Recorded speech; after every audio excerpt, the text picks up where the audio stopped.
Good morning, good evening, and good afternoon, whatever time you are looking at this video and thinking to watch a cozy interview, you are welcome here. Please get your drinks, get your popcorn, and today we're gonna talk about the Romeo is Dead.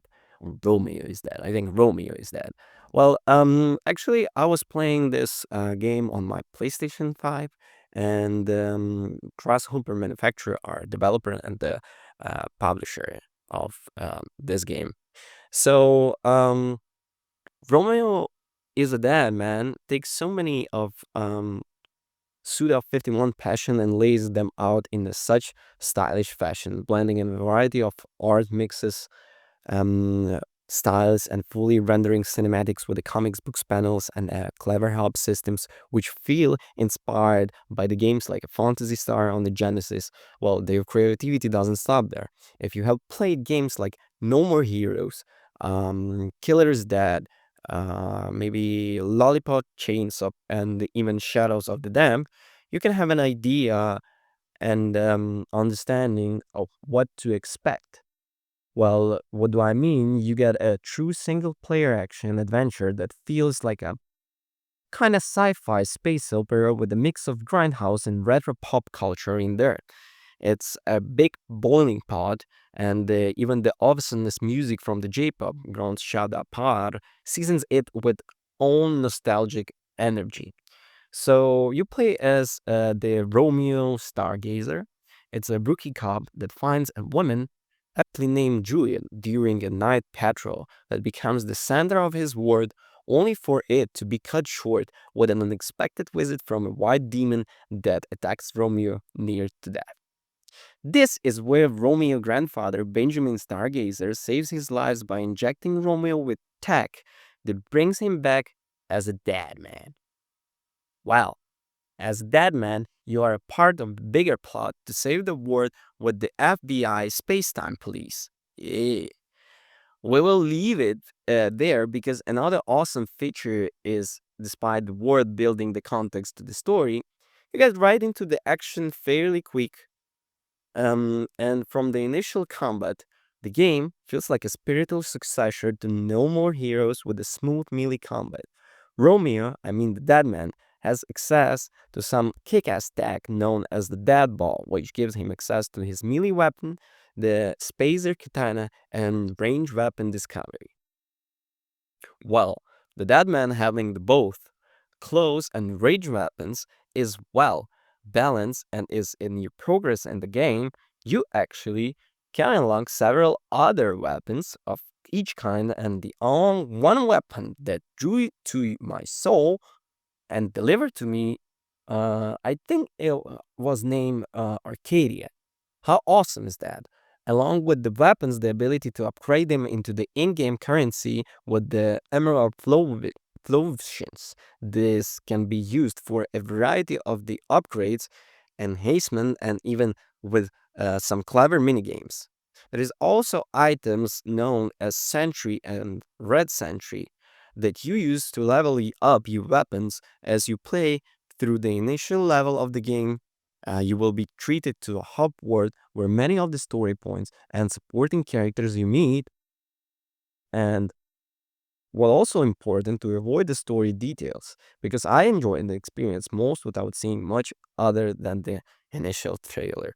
Maybe maybe I should go and rewatch it, but we'll see.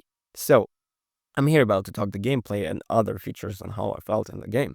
This hub, what I was talking about, the hub is overhead view with a 16-bit of the space station, and it hosts a plethora of minigames you can do, including farming your own zombies. I mean, like bastards. You find seeds throughout the world and can plant them with the help of the Deadman's sister Luna. As you farm these bastards, you are the new added arsenal, which can come in really handy. You can even fuse two bastards to make an all new one, and it's truly outlandish, and I love it. The levels feel and play out of the like old Saturday morning cartoon with the loading screens that act like a commercial transition, and is blended with the motion comic book panels. As you visit each world, you will spend the time traveling in between the real space and the subspace, which is important progression element. When you get to the point where you cannot progress due to locked doors or blocked by the sword of magic, you will find floating TVs that send you a grid-like subspace when you find the elements to move forward. This is a recurring element that is important to the story, so it all connects. The game gives you a choice of difficulty levels represented by different chocolates, and when you complete 10 of them, or so the main story, you unlock the new game plus and continue to unlock weapons and badges. Badges can be found and unlocked throughout the playthrough, and some of them can be purchased. This will be a Deadman perk that may or may not negative consequences for using. You will also have your healing regional pills, which is some similar to Souls games.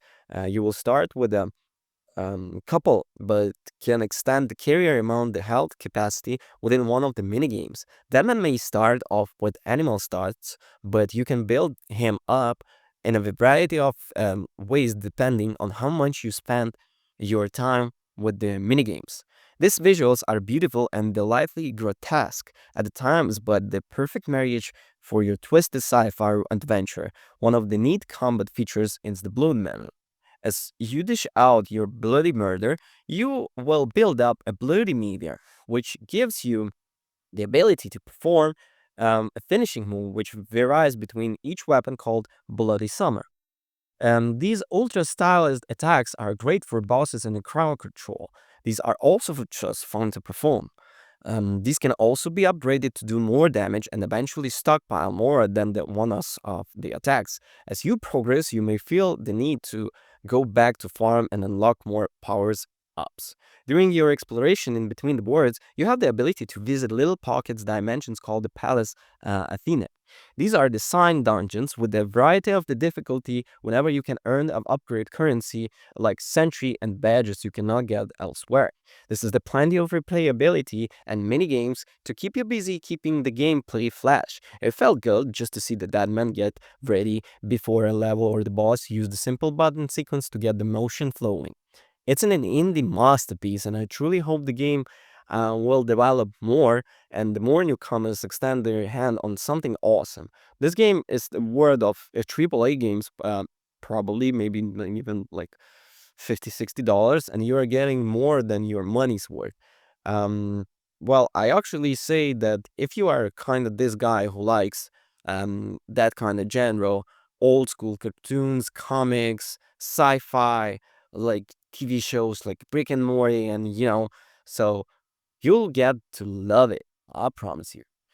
Thank you for your attention. You have a wonderful day or night or afternoon on whenever you're watching this video, or even bon appetit. Bye.